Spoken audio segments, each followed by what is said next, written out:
ನಮಸ್ಕಾರ. ನಮಸ್ಕಾರ. ನಮಸ್ಕಾರ ಆಚಾರ್ಯ. ನಮಸ್ಕಾರ. ಕೇಳಿಸ್ತಾ ಇದೆನಾ? ಓಹ್, ಕೇಳಿಸ್ತಾ ಇದೆ. ಹೇಳಿ ಆಚಾರ್ಯ. ಸರಿ ಸರಿ ಸರಿ.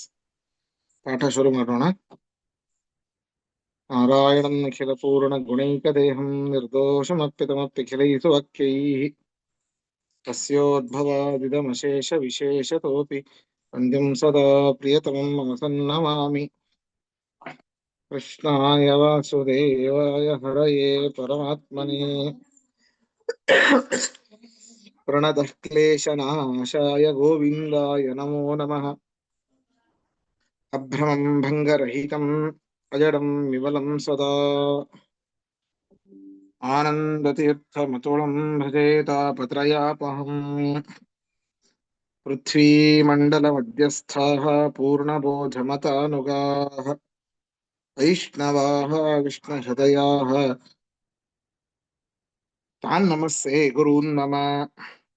ತಪಸ್ವಾಧ್ಯಾಯ ಶುಶ್ರೂಷಾ ಕಷ್ಟಪೂಜಾರತಂ ಮುನಿಂ ವಿಶ್ವೇಶಂ ಇಷ್ಟದಂ ವಂದೇ ಪರಿವ್ರಾಟ್ ಚಕ್ರವರ್ತಿನಂ.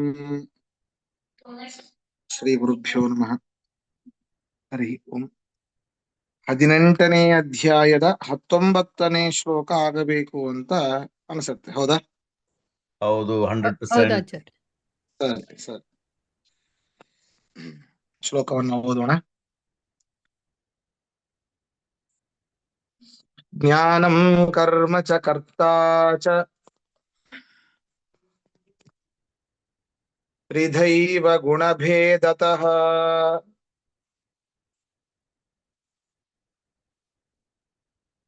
ಉಚ್ಯತೆ ಗುಣಸಂಖ್ಯಾನೇ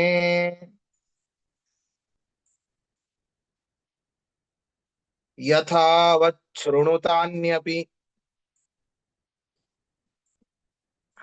ಕೃಷ್ಣ ಎಲ್ಲವನ್ನೂ ಹೇಳ್ತಾ, ಒಂದು ಕರ್ಮ ಸಂಪೂರ್ಣವಾಗಿ ಆ ಒಂದು ಕರ್ಮದ ಫಲ ಸಿಗಬೇಕು ಅಂತಂದರೆ ಏನೇನು ಇರಬೇಕು ಅನ್ನೋದು ಎಲ್ಲವನ್ನೂ ಹೇಳ್ದ. ಜ್ಞಾನ, ಜ್ಞೇಯ, ಪರಿಜ್ಞಾತ, ಕರ್ಮಚೋದನ, ಕರ್ಣಂ ಕರ್ಮಕರ್ತ, ತ್ರಿವಿಧ ಕರ್ಮ ಸಂಗ್ರಹ. ಮಾಡುವವನು ಬೇಕು, ಮಾಡುವ ಕೆಲಸ ಬೇಕು, ಮಾಡಲಿಕ್ಕೆ ವಸ್ತುಗಳು ಬೇಕು, ಮಾಡುವಂತಹ ಕೆಲಸದ ಬಗ್ಗೆ ಜ್ಞಾನ ಬೇಕು, ಪರಮಾತ್ಮ ಒಳಗಡೆ ನಿಂತು ಮಾಡಿಸಬೇಕು. ಇವೆಲ್ಲವೂ ಬಹಳ ಮುಖ್ಯ ಅಂತ ಹೇಳಿದೆ. ಈಗ ಕರ್ಮ, ಜ್ಞಾನ, ಕರ್ತೃ ಇವೆಲ್ಲ ಬೇಕು ಅಂತ. ಜ್ಞಾನ, ಜ್ಞೇಯ, ಕರ್ತ ಅಂತ ಹಿಂದೆ ಹೇಳಿದ್ದ. ಅವುಗಳು ವಿಧಾಪ. ಸಾಂಖ್ಯಶಾಸ್ತ್ರದಲ್ಲಿ, ಕಪಿಲ ಮುನಿಯಿಂದ ಉಕ್ತವಾದ ಸಾಂಖ್ಯಶಾಸ್ತ್ರದಲ್ಲಿ ಹೇಳಿದ್ದಾರೆ. ಏನು? ಜ್ಞಾನಂ ಕರ್ಮ ಚ ಕರ್ತ ಚ ತ್ರಿಧೈವ ಗುಣಭೇದತಃ. ಜ್ಞಾನವೂ 3 ವಿಧ, ಕರ್ಮವೂ 3 ವಿಧ, ಕರ್ತೃವೂ 3 ವಿಧ. ಹೇಗೆ? ಗುಣಭೇದತಃ.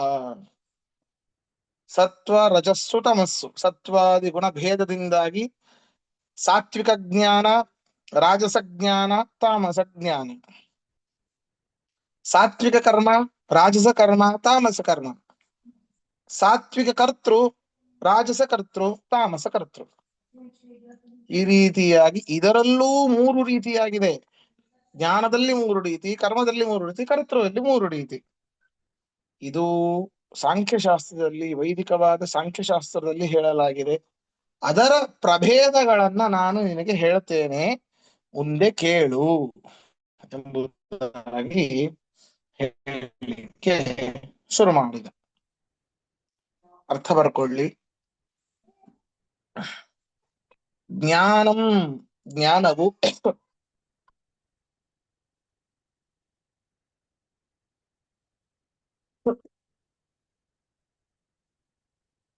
ಕರ್ಮಚ, ಕರ್ಮವೂ ಕೂಡ, ಕರ್ಮ ಕರ್ತಾಚ ಅಂತ ಒಟ್ಟಿಗೆ ಬರ್ಕೊಂಡ್ಬಿಡಿ. ಕರ್ಮ ಕರ್ತಾಚ, ಕರ್ಮವೂ ಕರ್ತೃವೂ ಕೂಡ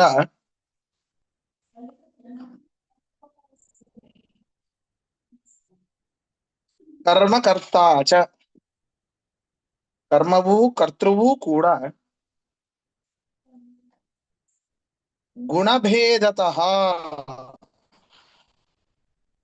ಗುಣಭೇದತಃ ಸತ್ವಾದಿ ಗುಣಭೇದದಿಂದ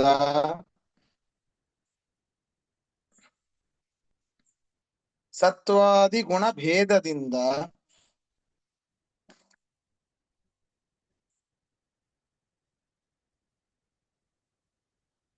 ತ್ರಿಧೈವ ಮೂರು ವಿಧ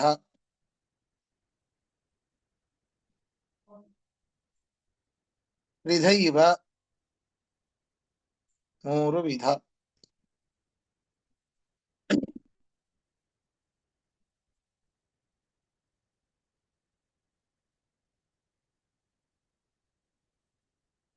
ಗುಣಸಂಖ್ಯಾನೆ ಗುಣಸಂಖ್ಯಾನೆ ಗುಣಗಳನ್ನು ಹೇಳುವ ಈ ವೈದಿಕ ಸಾಂಖ್ಯಶಾಸ್ತ್ರದಲ್ಲಿ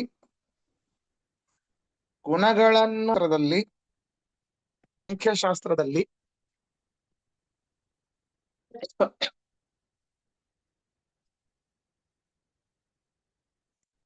ಪ್ರೋಚ್ಯತೆ ಹೇಳಲಾಗಿದೆ ಪ್ರೋಚ್ಯತೆ ಹೇಳಲಾಗಿದೆ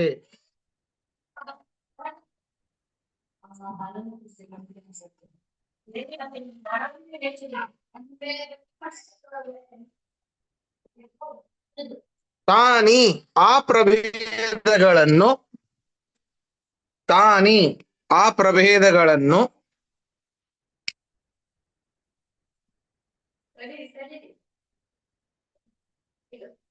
ಯಥಾವತ್ ಶೃಣು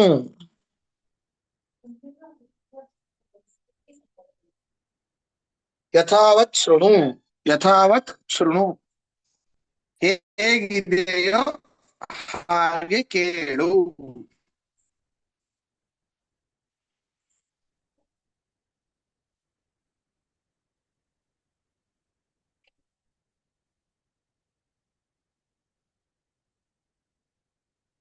ಪ್ರಶ್ನೆ ಇದ್ರೆ ಕೇಳಿ ನಾನು ಮುಂದೆ ಹೋಗೋಣ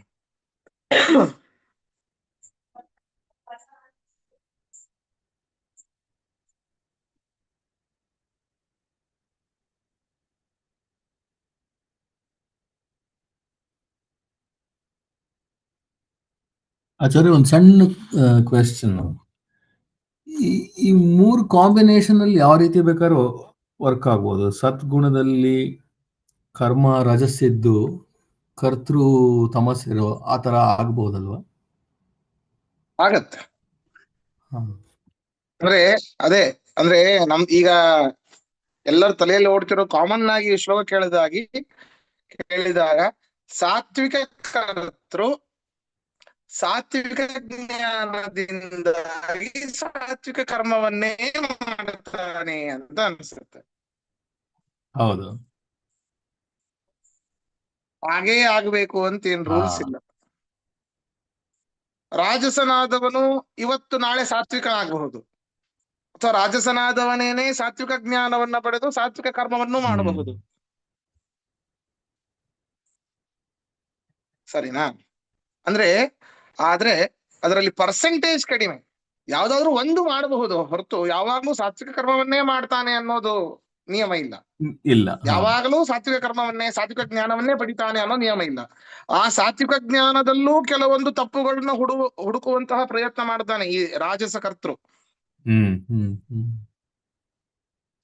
ಸರಿನಾ? ಅವನು ಈ ರೀತಿ ಸಾತ್ವಿಕ ಜ್ಞಾನದಲ್ಲೂ ತಪ್ಪುಗಳನ್ನು ಹುಡುಕಿ ಅದರಿಂದ ಮಾಡುವಂತಹ ಕರ್ಮದಿಂದಾಗಿ ಅತ್ಯಂತ ಅಪರಿಪೂರ್ಣವಾದ ಫಲವನ್ನ ಪಡಿತಾನೆ. ಸರಿ ಸರಿ ಆಚಾರ್ಯ. ಸರಿ, ಮುಂದೆ ಹೋಗೋಣ. ಆ ತ್ರಿವಿಧ ಜ್ಞಾನಗಳ ನಿರೂಪಣೆ. ಮೊದಲಿಗೆ ಜ್ಞಾನಂ ಕರ್ಮಚ ಕರ್ತಾಚ ಅಂತ ಹೇಳಿದ. ಜ್ಞಾನಗಳು ಹೇಗೆ? ಸರ್ವಭೂತೇಷು ಏನೈಕಂ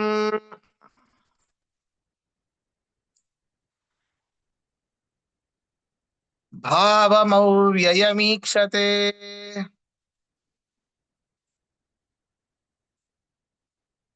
ಅವಿಭಕ್ತಂ ವಿಭಕ್ತೇಷು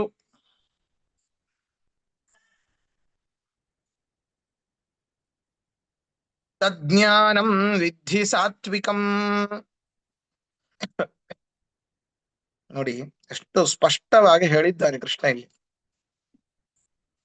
ಸರ್ವಭೂತೇಷು ಏನೈಕಂ ಭಾವಂ ಅವ್ಯಯಮೀಕ್ಷತೆ.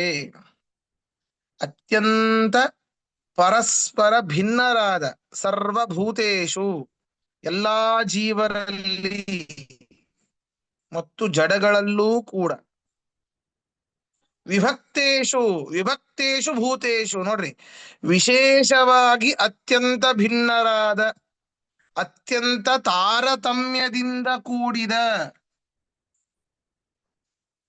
ಬಹಳ ತಾರತಮ್ಯ ಇದೆ. ಜ್ಞಾನದಿಂದ ತಾರತಮ್ಯ, ಗುಣತಃ ತಾರತಮ್ಯ, ಹೌದಾ?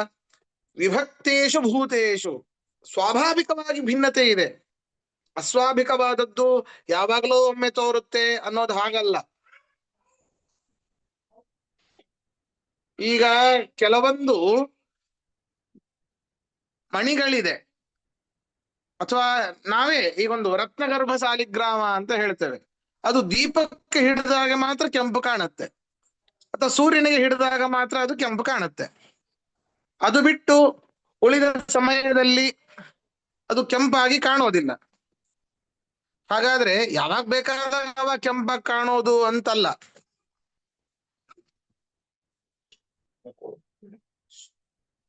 ಯಾವಾಗ ಬೇಕಾವಾಗ ಕೆಂಪಾಗಿ ಕಾಣೋದು ಅದು ಅದರ ಸ್ವಭಾವ, ಅದರ ಹತ್ರ ಇಟ್ಟಾಗ.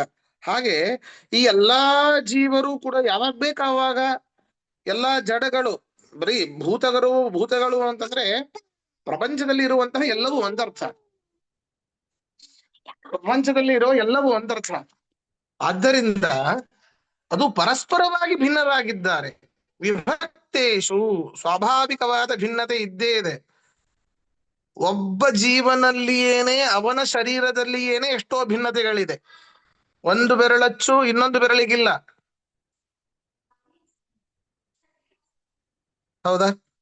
ಆದ್ದರಿಂದ ವಿಭಕ್ತೇಷು ಭೂತೇಷು ಸ್ವಾಭಾವಿಕವಾದ ಭೇದವನ್ನ ಹೊಂದಿರುವಂತಹ ಈ ಜೀವ ಜಡರಲ್ಲಿ ಇರುವಂತಹ ಏನೀ ಪರಮಾತ್ಮ ಇದ್ದಾನೆ, ಅವನನ್ನ ಯಾರು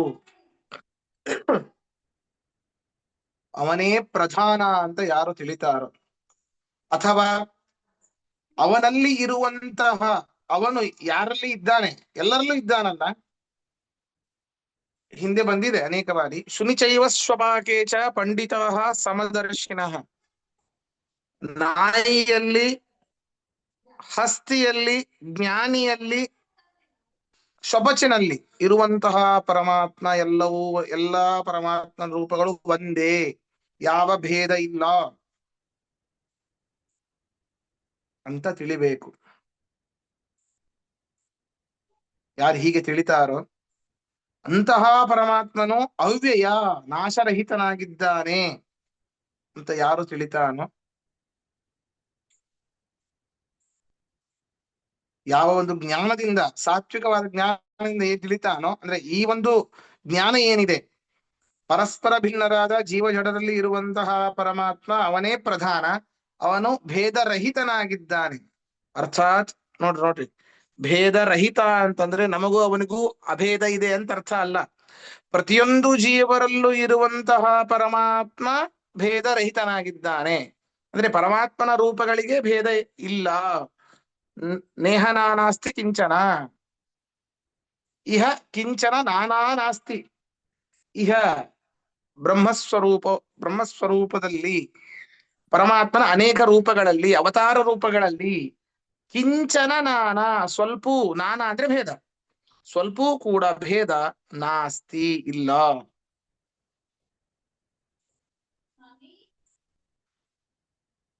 ಇಲ್ಲ. ಆದ್ದರಿಂದ ಹೀಗೆ ಯಾವ ಜ್ಞಾನ ತಿಳಿತಾನೋ ಆ ಜ್ಞಾನ ಸಾತ್ವಿಕ ಅಂತ ನೀನು ತಿಳಿ ಅಂತ ಕೃಷ್ಣ ಹೇಳ್ತಾ ಇದ್ದಾನೆ. ಅರ್ಥ ಬರ್ಕೊಳ್ಳಿ.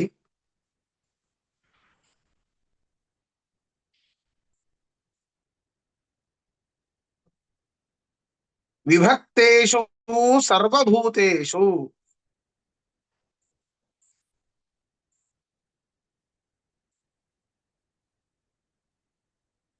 ವಿಭಕ್ತೇಷು ಸರ್ವಭೂತೇಷು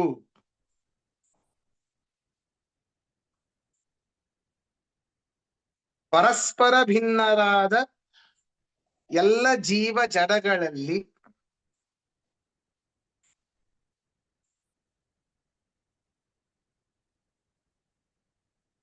ಪರಸ್ಪರ ಭಿನ್ನರಾದ ಎಲ್ಲ ಜೀವ ಜಡಗಳಲ್ಲಿ ಜೀವ ಮತ್ತು ಜಡಗಳಲ್ಲಿ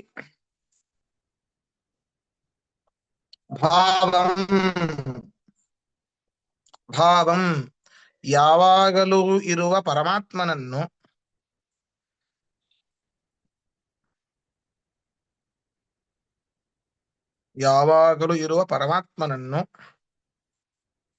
ಏಕಂ ಸರ್ವೋತ್ತಮನನ್ನಾಗಿ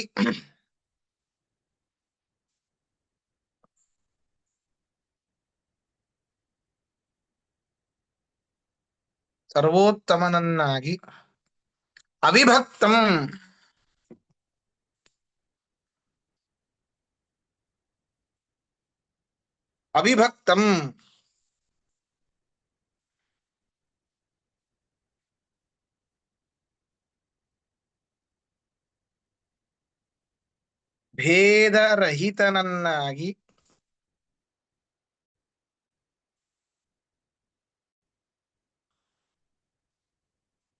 ಭೇದರಹಿತನನ್ನಾಗಿ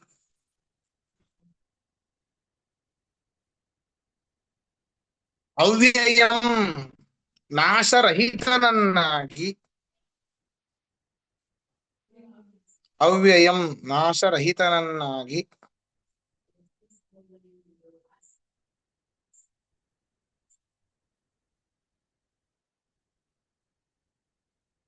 ಯೇನ ಈಕ್ಷತೆ ಯಾವ ಜ್ಞಾನದಿಂದ ಮನುಷ್ಯನು ತಿಳಿಯುವನೋ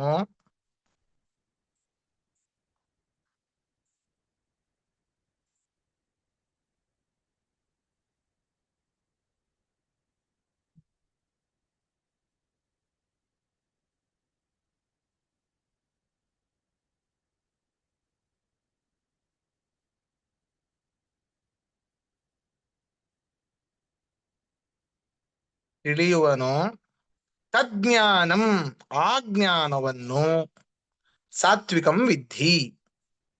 ತಜ್ಞಾನಂ ಆ ಜ್ಞಾನವನ್ನು ಸಾತ್ವಿಕಂ ವಿದ್ಧಿ ಸಾತ್ವಿಕವನ್ನಾಗಿ ತಿಳಿ.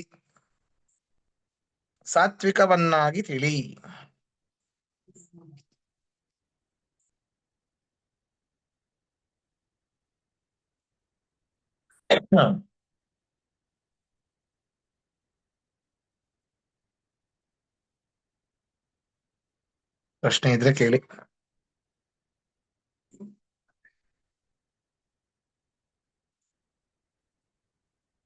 ಬಹಳ ವ್ಯತ್ಯಾಸ ಏನಿಲ್ಲ ಈ ಸಾತ್ವಿಕ ಜ್ಞಾನಕ್ಕೆ ಮತ್ತೆ ರಾಜಸ ಜ್ಞಾನಕ್ಕೆ, ಒಂದೇ ಒಂದು ಸ್ಟೆಪ್ ವ್ಯತ್ಯಾಸ ಅಷ್ಟೇ.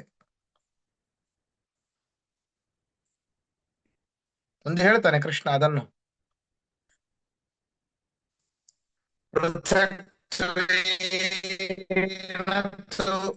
ಯಜ್ಞಾನಂ. ಮುಂದಿನ ಶ್ಲೋಕ. ಹೇಳಿ, ಪ್ರಶ್ನೆ ಹೇಳಿ. ಇಲ್ಲ, ಪ್ರಶ್ನೆ ಇಲ್ಲ, ಒಂದು ಇದು ಅಷ್ಟೇನೆ ಆಚಾರ್ಯ. ನನಗೆ 7:30 7:30 ಒಂದು 20 ನಿಮಿಷ ಹುಡುಗರು, ಒಂದು 3 ಹುಡುಗರು ಬರ್ತಾರೆ ಹರಿವಾಯು ಸ್ತುತಿ ಕಲ್ತ್ಕೊಳಕ್ಕೆ. ಅವ್ರಿಗೆ ಹೇಳ್ಕೊಟ್ಟು ಮತ್ತೆ 8 ಗಂಟೆಯಿಂದ ಪಾಠ ಇದೆ. ಅದರಿಂದ ಸ್ವಲ್ಪ ಸಮಯನ ಒಂಚೂರು ಅಷ್ಟಿಕೆ ಇಟ್ಕೊಳ್ಳೋಣ ಅಂತ, 7:30ವರೆಗೆ ಇಟ್ಕೊಳ್ಳೋಣ ಅಂತ. ದಯವಿಟ್ಟು ತಪ್ಪು ತಿಳ್ಕೊಬಾರ್ದು ಯಾರು, ಎಲ್ರಲ್ಲೂ ವಿನಂತಿ. ಸರಿ ಸರಿ ಸರಿ ಸರಿ. ಯಾಕೆ ಅಂತ ಹುಡುಗರು ಬಂದ್ಬಿಟ್ಟಿದ್ದಾರೆ. ಅದಕ್ಕೆ ಅದು ಇರೋ ಟೈಮ್ ಇರೋದೇ ಅಷ್ಟಕ್ಕೆ, ಒಂದ್ 5 ನಿಮಿಷ ಲೇಟ್ ಆಗಿ ಬಂದೆ ಆದ್ರಿಂದ ತಗೊಳ್ಳೋಣ ಅಂತ ಅನ್ಕೊಂಡೆ ಅಷ್ಟೇ. ಆಯ್ತು, ಸರಿ ಸರಿ. ಇಲ್ಲ, ನಾಳೆನೆ ಮಾಡೋಣ. ಹಾಗೆ ಆಗ್ಲಿ ಆಚಾರ್ಯ, ಹಾಗೆ ಆಗ್ಲಿ. ಸರಿ, ಧನ್ಯವಾದಗಳು. ನಮಸ್ಕಾರ. ನಮಸ್ಕಾರ, ಧನ್ಯವಾದಗಳು. ನಮಸ್ಕಾರ, ಧನ್ಯವಾದಗಳು.